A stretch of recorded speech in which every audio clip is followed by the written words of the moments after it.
Washington and Moscow are having another go at finding a solution to Syria's civil war. U.S. Secretary of State John Kerry is meeting with Russian President Vladimir Putin. The two countries are deeply divided over this conflict, but recent developments, including Israeli airstrikes and the suspected use of chemical weapons, are creating a new sense of urgency for an international resolution. The CBC's Keith Bogue is tracking the latest developments from our Washington bureau. So, Keith, what would you say is behind this meeting? Well, as you point out, the United States and Russia are, in a sense, on opposite sides of this issue, with Russia having been a long-time supporter of the Syrian regime of Bashar al-Assad and also having strategic interests in Syria.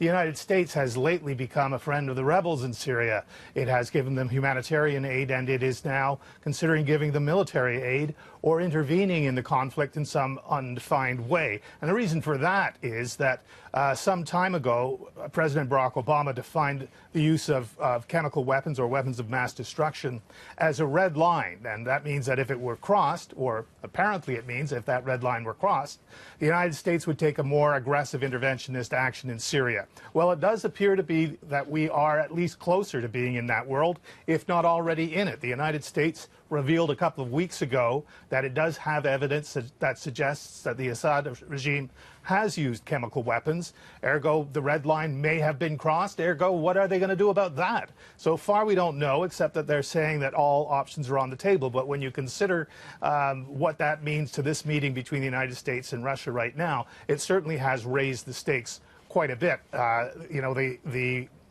Russian point of view is still the same in terms of its sympathy for the Assad regime. Although they do now recognize that the regime may fall, it is nowhere near the same thing as saying that they are opposed to it yet. So definitely will be dominating the agenda. Don't know what that means when they come out of their talks. And what would be considered a measure of success based on what comes out of these talks? Hard to say. I mean, absolutely, if Russia were to say, you know, it's time we gave up on Assad and we started working together with the United States to achieve a kind of a political solution and a transition out of this mess, that would be a good thing. Is it likely? Probably not. But there is a recognition and perhaps an agreement that the future looks very, very glum. The Russian position has always been that as much as you may not like what's going on there now, if Assad were to fall, things would be much worse.